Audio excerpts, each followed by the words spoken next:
Booga booga. Oh shit! Got him! That's not the only time you're gonna get scared, bro. It is. Is that on? Yep. You motherfucker. Okay. Alright, what's up? Alright, let's go in the other room so we can explain.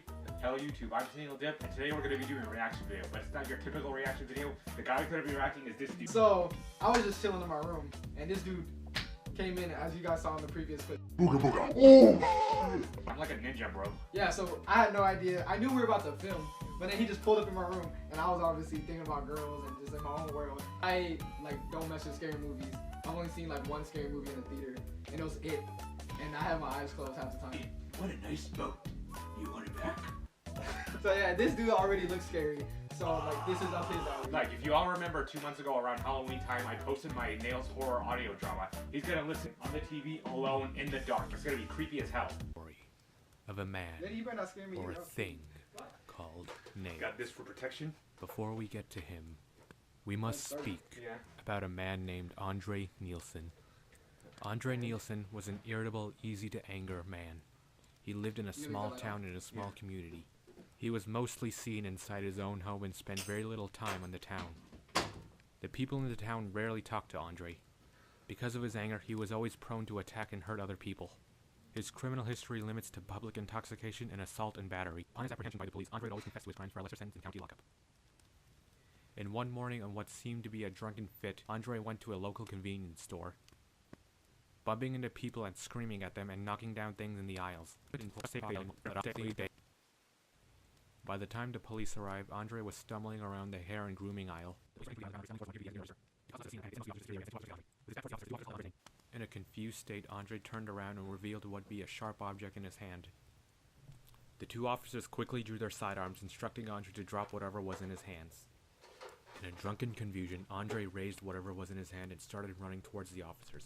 Without hesitation, both officers shot Andre down, killing him instantly. With bystanders and customers screaming and running away from the convenience stores, the officers began to walk towards Andre's lifeless body. Hands up, don't shoot. After checking Andre's pulse, they found that the sharp object in his hand was a nail file. Brutality. After hours of investigations, officers went to Andre's house for further investigations.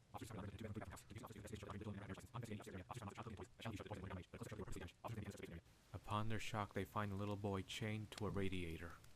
The boy was drenched in sweat stains and scars all over his body, and had a disturbed smell of no weeks of bathing. Officers tried to use whatever tools they had to try to free the boy and bring him to safety.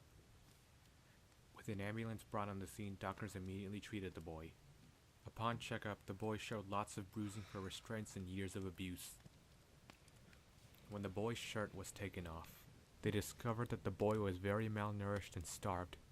His skin began to show the outlines of his rib cage. When doctors looked at the boy's hands, they found irregular shapes on his fingernails. The boy's fingernails were almost shaped like an arrow, smooth on each side but pointed at the top. The doctors tried to file down the nails. The boy immediately scratched the doctor's arm. After he was scratched, the doctor backed away.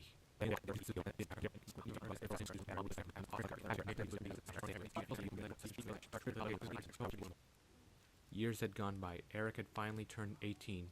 He was very tall, almost 6'3". His body seemed very deformed. His skin showed the outlayers of his bones. To pay for treatments, Eric landed a job as maintenance at a local hospital.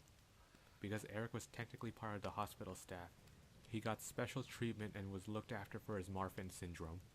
Years had gone by. It seemed that Eric was cured of his horrible childhood of abuse. He was sociable, was hardworking, and kept maintenance around the hospital.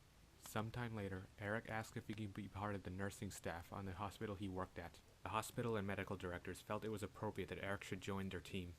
On the record, Eric was officially in maintenance, but off the record he was a nurse. Years had gone by. Eric had turned 26 and was caring for patients as a nurse. Sometime later, the hospital went under police investigation. Police announced the police had explained that there was a large mortality rate that caused suspicion at the hospital. At the beginning, a large number of elderly had passed away at the hospital. Because of their fragile state and their age, it did not arise any suspicions that struck odd the staff member mostly is that when Eric would cut the nails of his patients, he would always collect them and store them in little envelopes with their names on it. The police had found that the tip was suspicious, but it wasn't enough to cause for arrest. My brother is psycho for me. Weeks had gone by. No casualties occurred at the hospital after the investigations. It wasn't until a mass casualty incident that brought in a group of 4th graders at the hospital. They found that they were poisoned thanks to the lead supply inside the school water system. A few hours in, the children were treated and stabilized after their lead poisoning, but they needed to stay in the hospital for further checkups. The children had stayed in the hospital for 3 days. All seemed fine at the time. On the 4th day, a nurse had tried to check in on all the children, but found that they were unresponsive and had no pulse. They found that the children had suddenly died overnight. When the police were called in, they detained all the doctors and arrested them for further questioning. When the children were taken in, they were taken into an autopsy and examined by a mortician. The mortician discovered that all the children had died suddenly of morphine overdose. When asked about this, none of the doctors or nurses claimed that they ordered morphine for the children. The mortician also discovered dry blood on some of the children's fingertips.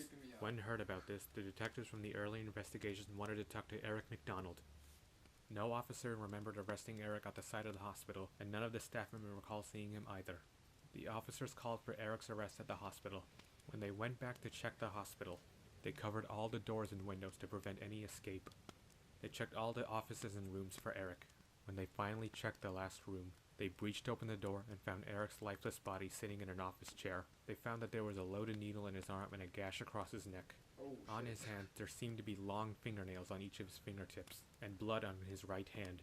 When an autopsy was performed on Eric's body, they found that he had overdosed on morphine, and the gash on his neck seemed to be self-inflicted using the nails on his fingers. Upon close-up, they discovered that the nails were not grown there naturally, but Eric had put them on there using medical glue. When the fingernails were removed from Eric's lifeless body, they found that there was blood on some of the fingernails. When they ran the DNA on the fingernails, they discovered that they belonged to the children and the elderly that died at the hospital. Damn, so he took their nails. After all said and done, Eric's body was cremated and his remains disposed of. And killed himself.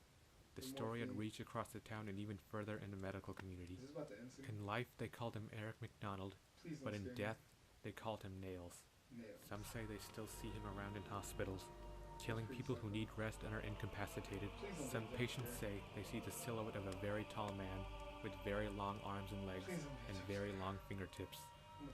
Some have even gotten heart attacks after seeing the sight of Nails. Others have had their machines sabotaged or found very deep claw marks on their bodies. They say Nails doesn't know the difference between people who need healing and people who need to be put out of their misery. At the end, when some patients die, some of the living blame Nails. Oh! Oh! Got him! Got him! Oh, I'm sick. So, how'd you like it? I hate you, bro. I was like, oh, we didn't get a good reaction, bro. Oh my god, I thought it was over because it said subscribe. Oh, I hate you, bro. You're psycho for making that. I sensed it was getting more and more intense. So I was like, okay, I'm getting like anxiety. Let me take off one of my earphones. Woo! I thought you I was afraid you were gonna turn it off right when it was over. The thing this was inspired from a show on Netflix. So you wrote the whole thing? Yeah, this is my own interpretation of Nails. You should actually go try to watch the whole film on Netflix. It's called Nails. Oh, How'd you like it?